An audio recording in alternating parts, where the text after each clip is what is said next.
Nobody pray for me. It been a day for me. Yeah. Hai semuanya, salam kenal, namaku Ian dan selamat datang di Mas Movie. Nah, di video kali ini kita akan ngebahas film yang tentunya sangat mantap buat kalian simak cuy. Film ini mengisahkan tentang seorang sopir taksi yang bertemu dengan 3 wanita depresi. Akibat masalah yang dialami para wanita ini membuat mereka ingin mengakhiri hidupnya sob. Namun semuanya berubah ketika mereka bertiga bertemu dengan sopir taksi ini. Selain bisa merubah para wanita depresi ini, si sopir taksi juga bisa mengenjot mereka semua. Wih, mantap betul kan tuh? Tapi sebelum kita lanjut, jangan lupa untuk klik tombol merahnya ya sob. Dan kalau kalian sudah klik tombol merahnya, langsung aja deh kita bahas filmnya. Film diawali dengan seorang pria yang bernama Inman. Dia nampak sedang makan malam bersama di sebuah tempat makan bersama teman lamanya. Tak selang lama kemudian teman Inman mengajaknya untuk pergi ke tempat wanita penghibur. Inman pun tak bisa ikut dikarenakan dia lagi tak punya banyak uang di kala itu. Inman ini bekerja sebagai sopir taksi dengan gaji yang gak terlalu besar sob. Dia pun memutuskan untuk kembali ke mobil sambil menunggu orderan. Orderan yang Inman tunggu pun datang, dirinya langsung pergi menuju lokasi yang dibagikan. Singkat cerita, Inman telah tiba di lokasi tersebut, dan ternyata yang memesan merupakan seorang kakek tua yang membawa wanita penghibur. Ternyata wanita yang dibawa kakek tersebut dulu mantan teman kampusnya si Inman. Dirinya pun terheran-heran, dikarenakan dulu wanita tersebut adalah primadona di kampusnya. Tapi sekarang si wanita malah menjadi wanita penghibur untuk menyambung hidupnya sob. Mereka pun tiba di sebuah hotel dan tentunya si kakek akan mengenjot wanita yang dia bawa ke hotel tersebut. Inman pun diminta untuk menunggu mereka yang membuatnya ketiduran di dalam mobil. Setelah lama menunggu, wanita yang tadi dibawa oleh si kakek pun datang dan meminta kepada Inman untuk diantarkan pulang. Di perjalanan, wanita tadi malah curhat kepada Inman sob. Dia mengatakan bahwa dirinya ingin bunuh diri secepatnya. Hal tersebut dia lakukan karena sudah tak kuat lagi menjalani hidupnya yang telah rusak. Inman yang bingung mau jawab apa malah mengatakan bahwa dia juga pengen bunuh diri. Dia pun malah menipu wanita tersebut dan mengatakan bahwa dirinya ketua dari sebuah klub, di mana di klubnya Inman berisi orang depresi yang ingin bunuh diri bersama. Mendengar hal yang dikatakan Inman, wanita tersebut tertarik untuk menjadi member di klubnya Inman untuk mati bersama. Inman pun meminta nomor HP wanita tersebut supaya nanti bisa dihubungi oleh si Inman. Sesampainya di rumah, Inman langsung pergi untuk ke warnet. Lalu Inman pun membuat sebuah situs untuk mencari orang yang ingin bunuh diri bersama sob. Inman menjanjikan akan mengabulkan permintaan terakhir para wanita yang mau menjadi membernya. Di malam berikutnya, Inman kedatangan para wanita yang tertarik menjadi membernya. Mereka bernama Jian, Yeri, dan juga Chiohe. Para wanita tersebut bercerita tentang alasan mereka ingin bunuh diri. Yeri beralasan dia ingin bunuh diri dikarenakan dia ditinggal oleh orang yang dia sayangi. Sedangkan Jian beralasan himpitan ekonomi dan hutang yang banyak membuat dia ingin bunuh diri sob. Namun di situ Chiohe masih malu untuk mengatakan alasannya ingin bunuh diri. Lalu Yeri bertanya tentang permintaan terakhir mereka sebelum bunuh diri bersama. Lalu Jian mengatakan dirinya ingin makan di restoran yang mewah dan membeli barang-barang yang mahal. Sedangkan Inman sendiri sangat ingin bercocok tanam dengan para wanita cantik sebagai permintaan terakhirnya.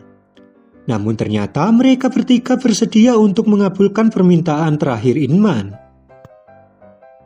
Keesokan harinya Inman pergi bersama membernya untuk memenuhi keinginan terakhir mereka. Dimulai dari Jian yang ingin makan di restoran yang mewah dan mereka bertiga pun makan di restoran bintang 5 di hari itu. Ternyata semalam Jian habis melayani seorang pria, di mana pria tersebut ternyata pemilik restoran tersebut sob. Inman pun mengancam pria tersebut dan akan menceritakan kalau semalam pria tersebut menyewa Jian. Akibat ancaman tersebut, Inman dan juga membernya bisa makan gratis di restoran mewah tersebut. Selain itu, Inman juga mendapatkan kartu ATM tanpa batas yang bisa dia gunakan sepuasnya, sob. Setelah makan bersama, Jian pun diajak untuk membeli barang-barang mewah di sebuah mall. Malam harinya, Inman menyewa sebuah villa di sebuah pegunungan.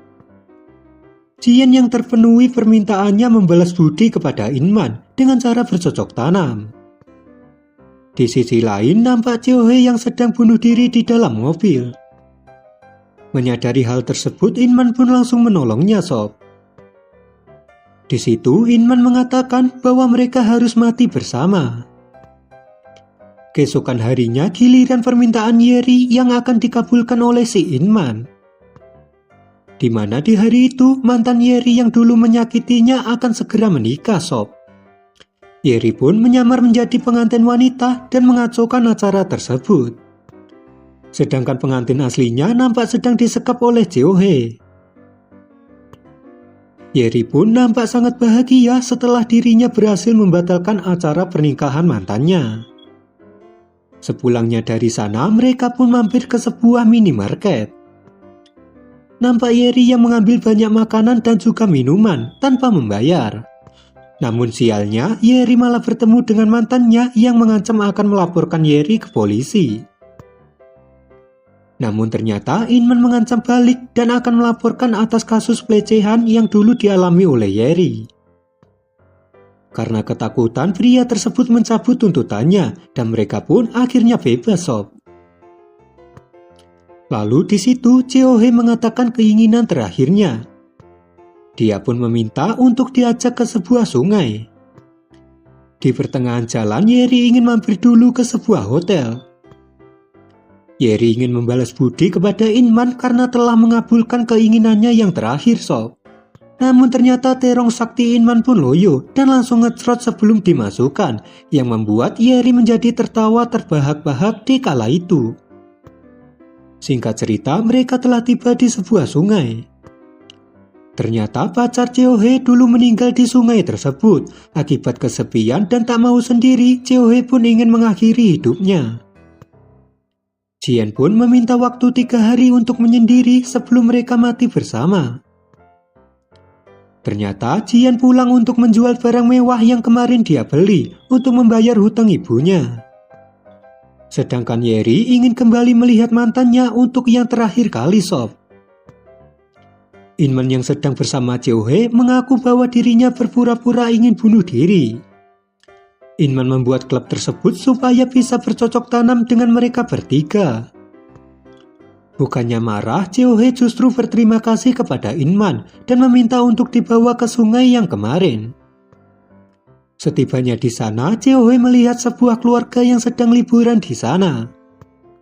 Hal tersebut membuat perasaan Cheo-hye menjadi berubah dan membatalkan niatannya untuk bunuh diri, sob. Singkat cerita, mereka bertiga berkumpul dan siap untuk bunuh diri bersama.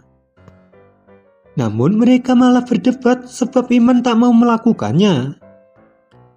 Tiba-tiba mobil mereka pun ditabrak oleh sebuah truk yang membuat mereka tak sadarkan diri. Saat Cheo-hye tersadar, dirinya ternyata mengalami luka yang sangat parah, sob. Selain itu, ternyata Cheo-hye juga sedang hamil. Lalu di situ ibu Jian pun datang dan Jian pun meminta maaf atas apa yang telah dia lakukan. Malam harinya mereka semua merenungi perbuatan yang baru saja dia lakukan. Keesokan harinya, Cheo-hye memutuskan untuk tidak bunuh diri dan dia ingin membesarkan anaknya, sob. Akhirnya mereka semua pun setuju dan ingin memulai hidup baru yang jauh lebih bagus. Singkat cerita, kini Jian dan Yeri telah bekerja di sebuah toko. Dan Cheo-hye telah mengandung anak keduanya yang dia buat bersama Inman dan mereka pun hidup bahagia. Dan di sini film pun tamat. Nah itu tadi alur ceritanya. Kalau kalian suka jangan lupa untuk klik tombol like-nya ya.